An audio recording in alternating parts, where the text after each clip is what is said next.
Here we go. The rest of August is gonna be cooking for new metal albums. Welcome, metalheads. I'm the host of Heavy Metal Philosophy and writer for Metal Digest, John Barbas. Make sure you stick around to the end of the episode for this week's album art of the week. I'm getting over the coronavirus, y'all, so thank you so much for everybody that reached out during this week. I had a mild case. Very thankful, didn't miss any metal at all, which rules. And speaking of stuff that rules, I'm bringing you my top 5 favorite albums that dropped this week, as we do every weekend right here on Heavy Metal Philosophy. But before we do the top 5, let me just shout out one thing real quick. We got a new album from the legendary Cataclysm called Goliath. From the frigid north of Canada, if you love these melodic death metal legends like I do, you definitely want to get this album. But now let's do the top 5. Coming in at number 5, we've got Cobolt with Chaos Head.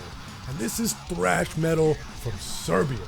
This is the first album I've ever listened to from Serbia, and it rules. This is that old school kind of thrash. It's got lots of shreddy guitars all over the place.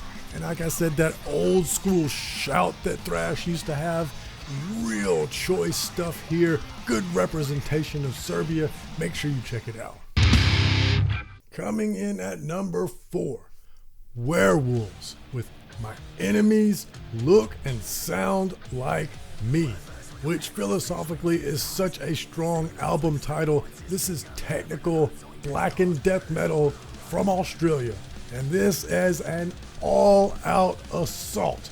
I'm talking about unrelenting brutality, except for the times where it does relent, and then it's got this nice groove to it before it picks the beatings right back up again.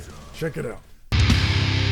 Coming in at number 3, Kidda, because I think this is pronounced Tigio. I'm sorry, probably mispronounced that one. Text is on the screen so you can see it, and as always, every band's Bandcamp link will be in the description so you can find it. This is sludge/death metal, and I love this because it's got these creative guitar riffs. It's bouncy, it's atmospheric, it's moody, just a unique sounding record that you will enjoy if you check it out. Coming in at number 2, we got Knopf. Würde ich nicht. Let me see if my German pronunciation was worth anything. Obviously, this is from Germany, it's death metal, and it's awesome. I love the modern style of this guitar playing over the death metal. You got a lot of movement here.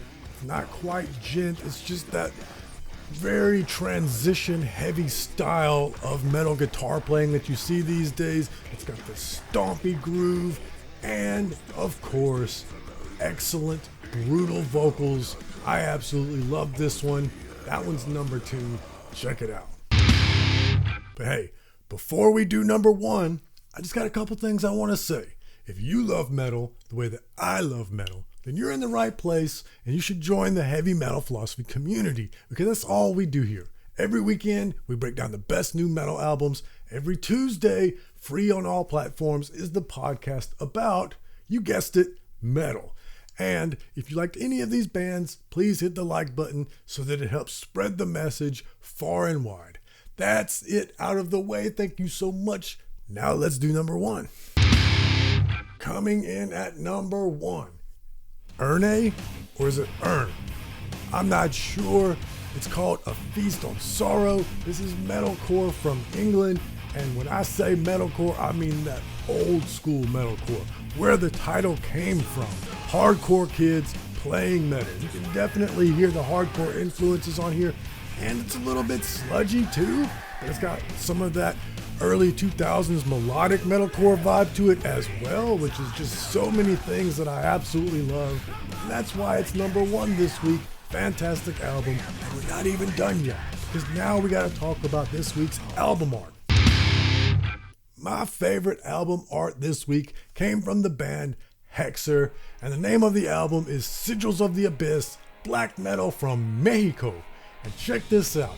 It looks like a spherical distortion of what used to be maybe an animal's skull. That's what it looks like to my eye.